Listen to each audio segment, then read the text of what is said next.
Hugo. Yoon, yeah. So, Nice to meet you. nice to meet you. Hop là, tic. Là, t'as toute la gamme.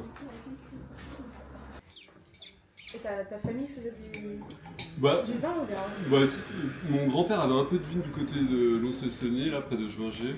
Mais il faisait ça à côté, quoi. Il était agriculteur et en fait, il avait 1 hectare de vigne, tu vois. Donc ouais, je fais de la vendange depuis que je suis tout petit, mais pas directement, tu vois. I asked if it was a family thing, if wine was a family thing. You said that his grandfather was in agriculture. En fait, je viens plutôt du Haut-Jura, et le Haut-Jura, on faisait plus du fromage. Mes grands-parents faisaient du fromage. People were making more cheese than Oh, okay. Sur la fraîcheur, donc tous les vins sont en dessous de 12 en alcool. Même, tu vois, ça me va, quoi. Et après, les vins, je trouve, ils tiennent super bien à l'air. Et en fait, je trouve, justement, plus tu les aères, et plus le vin explose. Tu vois, tout est sans soufre. Ouais. Mais en fait, les vins, ils sont super stabilisés, je trouve. wines are very solid and they handle like a... Et là, en 2023, les fermentations sont allées très très vite. Et en fait, t'avais une trame un peu minération. Oh, wow. C'est la première chose qui est arrivée. C'est que tu goûtes, tu sais, c'est vraiment un peu. T'as la pâte à pain, le côté très puré. Et là, t'as directement le caillou. Et après, il a plus bougé. Oh, Et ouais, c'est. and c'est the un peu spécial. minerality that is still preserved in the wine. Et après, donc c'est que sur des éboulis calcaires, vraiment sur des petits cailloux blancs, et c'est des coteaux plein sud. Donc c'est des sols encore plus drainants, donc on peut dire moins épais que ce qu'on a vu là. Donc en fait, quand l'eau elle tombe, en fait, ça part tout de suite dans la rivière, et c'est tout. Et en fait, si je laisse aller les maturités, parce que toi là c'est à 11,8, et toi je mets toute la semaine quasiment pour vendanger. Donc en fait, quand tu commences, le vin il est peut-être à 11,5, tu termines, ça se trouve il est à 12. Et en fait, les maturités ça va très vite vu que c'est plein sud, éboulis calcaires plus l'Avignon Lyre.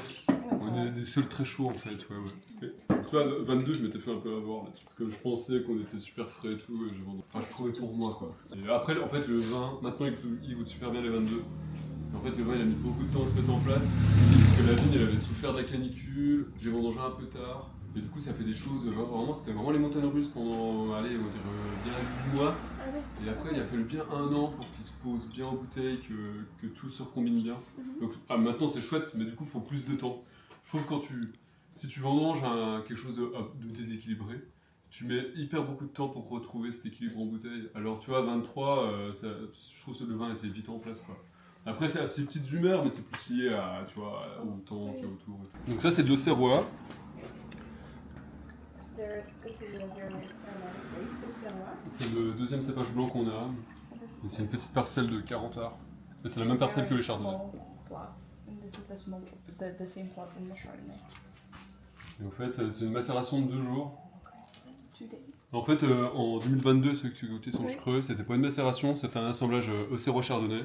Le Auxerrois, j'ai vendangé mûr, trop mûr pour moi, je trouvais que c'était déséquilibré, du coup j'ai remis du chardonnay dedans pour trouver un petit équilibre. Mais c'était un peu au dernier moment, quoi. Ah ouais. Et du coup, je voulais quand même garder un peu ce monocépage, mais je trouve, on le travaille mûr, tu vois. À 11,5, le Auxerrois, c'est déjà très mûr, quoi. Et en fait, quand il est mûr, il est vite un peu pâteau en bouche, tu vois. T'as pas trop d'acidité avec le cépage. Alors je me dis comment je peux avoir un équilibre en bouche sans tricher, quoi.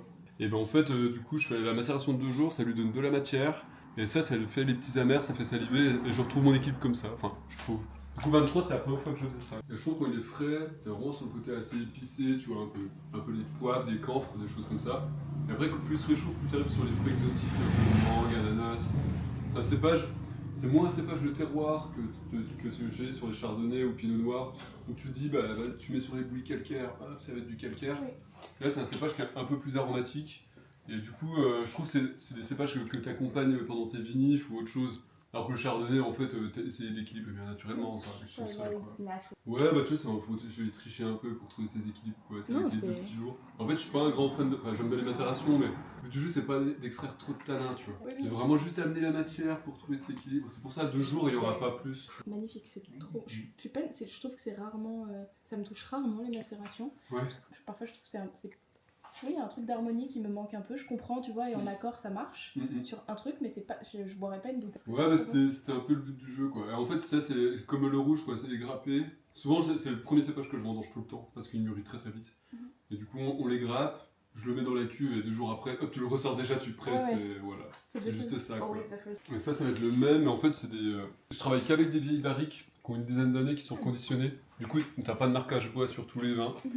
Sauf celui-là, parce qu'en fait, on m'a fait les 2 barriques. Et les barriques, elles étaient super jeunes. Et je pensais pas que ça allait marquer comme ça, mais ça a trop marqué. Du coup, je l'ai séparé. Du coup, c'est le même. Sauf que là, t'as des tonneaux qui ont 3 ans, qui ont beaucoup marqué le vin. So this is the same wine, and Hugo generally works with old barrel, except it was given 2 new barrel, like 3 years barrel, which is pretty new, and he didn't expect that it was. Après, c'est intéressant parce que tu peux voir ce que la barrique Ouais, vraiment, ça, ramène sur le vin, quoi. Après, c'est une cuvée que je vais plus refaire, tu vois, parce que les barriques où dedans j'ai mis de la goutte, ou il y en a une qui est partie en Belgique. Mais c'est vraiment, du coup, toi, je me suis. Au début, je voulais tout assembler, et je me dis, ah, ça va sentir la barrique un peu. Et j'ai fait, bah non, c'est pas trop ce que je veux faire, alors j'ai préféré mettre d'un côté 0 barrique, et de l'autre côté, tant pis, il y en a plein, et voilà. Oui, mais ça fait, en même temps, c'est un exercice de dégustation. Je suis Ouais, sûre ouais, qu'en fonction des goûts. En fait, c'est hyper intéressant, il y a plein de personnes qui adorent cette cuvée-là, et bah, c'est comme ça, quoi. Après, c'est assez intéressant aussi, tu vois, ça donne. Tu pars vraiment sur d'autres aromatiques, tu vois, sur vraiment le même vin. Je trouve que ça redonne un peu d'acidité, et t'as des arômes un peu, tu vois, un peu caramel, un peu coco, un peu. Vraiment. Ces choses-là. Ça se passe pas exactement au même endroit. C'est au milieu de la langue, Ouais, beaucoup, ouais. enfin, beaucoup moins sur les. C'est plus vertical. Ouais, c'est vraiment. C'est drôle, ouais. Ouais, tu vois, juste sur des tonneaux différents, quoi. Ouais. Like to see just like the difference that it makes for like the 2 years difference. And that's also 12% alcohol. C'est aussi 12 degrés d'alcool ou quelque chose comme ça, quoi. Ouais, c'est à 11,5. It's 11.5. C'est pas du tout la même, c'est pas du tout les mêmes lignes, c'est marrant, vraiment. Ouais, tu vois, c'est vraiment les autres critères en bouche. Ouais. Mhm. Mais sinon, tous les tonneaux que j'ai, c'est des reconditionnés, donc en fait, où ils sont où ils sont démontés, ils poncent, après ils remontent la barrique, et du coup, t'as 0 chauffe du tout, quoi. C'est parce qu'en fait, moi, la chauffe du bois, ça m'intéresse. Moi, ce qui m'intéresse, la forme du tonneau et la matière. En fait, la forme du tonneau, ça permet, quand t'as tes lits, et toi, les lits, c'est tes levures que t'as un petit peu dans ton tonneau. Et en fait, cette forme un peu, t'as des petits mouvements qui se font, qui fait des belles autolyses, donc ça fait des extractions très douces, etc. Et le chêne, il t'apporte cette micro-oxygénation. Mhm. Donc c'est vraiment un peu de l'air qui est autour. Sans oxygéner ton vin, ça permet de garder en vie ces levures-là. Et du coup, moi, je veux juste ça, et le côté aromatique du tonneau m'intéresse pas. Du coup, je veux travailler avec les tonneaux, mais pas qui me donnent du goût. Ouais. Pour vraiment garder vraiment cette éboulis calcaire de la vallée, et tout ça. Et après, je fais pas de soutirage, etc. En fait, la matière que le vin il va avoir, c'est juste l'élevage sur lit en tonneau pendant les 8-10 mois. D'accord. Parce qu'en fait, j'extrais pas du tout. Parce que là, en 2023, tu vois, les baies, j'avais différentes maturités, donc des baies très mûres, des un peu moins mûres.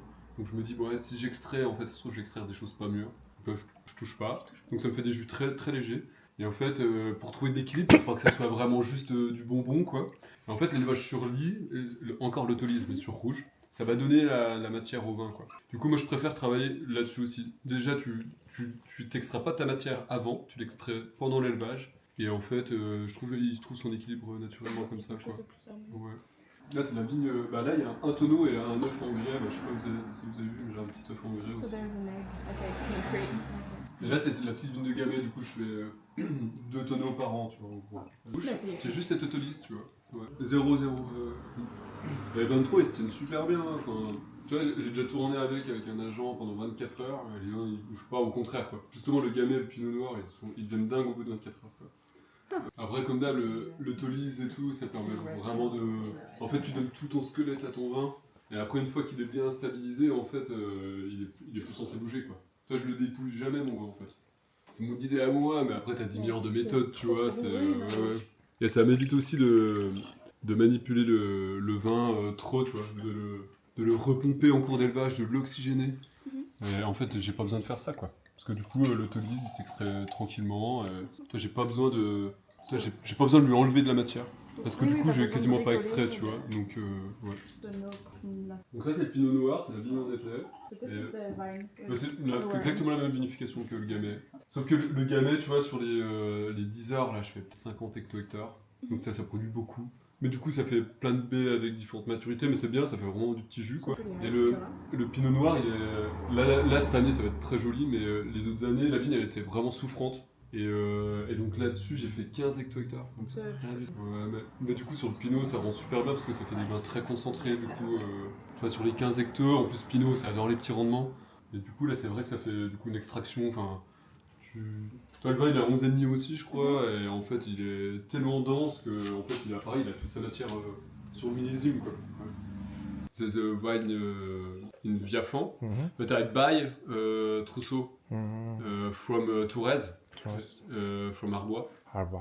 Yes. But it's just like a garage wine. It's a mechanic press, Mhm. and in my cave, in my house, Mhm. it's experiment. But it's maybe in the next time, if it's possible, I need to repeat it, but I don't know. Oh, Ouais, il n'y en a plus du tout du Trousseau en 2020 là, ouais. C'était bien rigolo.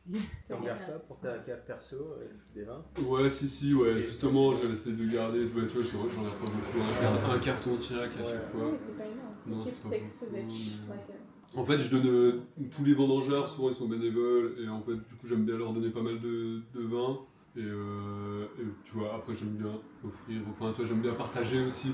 Donc après, moi, je regarde pour moi, après, bon, je verrai comment ça évolue, Ouais. mais après, tout le monde en profite, c'est bien aussi. Puis j'ai pas la place. mais le trousseau, j'aimerais bien le refaire, mais toi, c'est André Jean et Anna Morin, là, à la Tourès, qui me l'avaient fait, là, du trousseau en corvée. Donc en plus, trop Magnifique. chouette, c'est trousseau Ouais. à la dame et tout. Et mais toi, l'année dernière, on a gelé eux aussi, du coup, j'aurais pas demandé. Et j'aimerais bien, au lieu de l'acheter, j'aimerais bien qu'on échange. Ça, c'est plus chouette, rigolo c'est avec vrai. du chardonnay, tu vois, j'ai beaucoup de chardonnay. Eux, ils en ont pas beaucoup, je crois. He's thinking on about verra. it. Change, maybe do it again with the tour. Puis en 2024, vu que j'ai gelé, en fait j'ai fait un tonneau de gamay et sinon c'est que de l'océan de macération. Et du coup j'ai acheté du raisin à Juliena chez un copain chez qui j'avais travaillé à l'époque, chez Clément David Beaupère, je sais pas si tu connais. Ouais. Je le connais pas personnellement. Tu vois les vins, ok.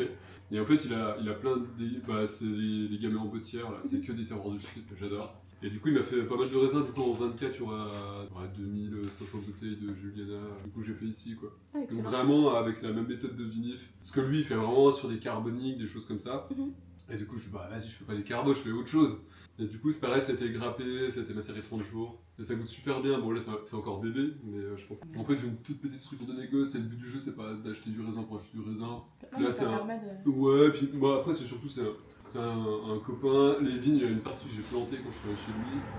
Enfin, tu vois, c'est tout ça aussi, quoi. Ouais, parce qu'au début, tu vois, je me suis dit, je vais aller acheter du raisin dans le sud, tout ça, vraiment pas cher, tu sais, pour vraiment pour faire des sous, quoi. Ouais. Et après, je me dis, non, en fait, ça me va pas, ça me correspond pas. Toi, je préfère, je sais pas, avoir l'historique, faire quelque chose avec une pensée quand même. Ok. De quoi? Ça marche apparemment, la décision est bonne puisque... Ouais, on verra, quoi. Mais là, en tout cas, quand j'ai mis au goûter, ça goûte très bien, donc je vous ai goûté. Et qui fait tes étiquettes? Ah, c'est ma compagne, ouais. C'est Roxane, elle est artiste peintre, du coup, So, Ego's girlfriend makes Oh.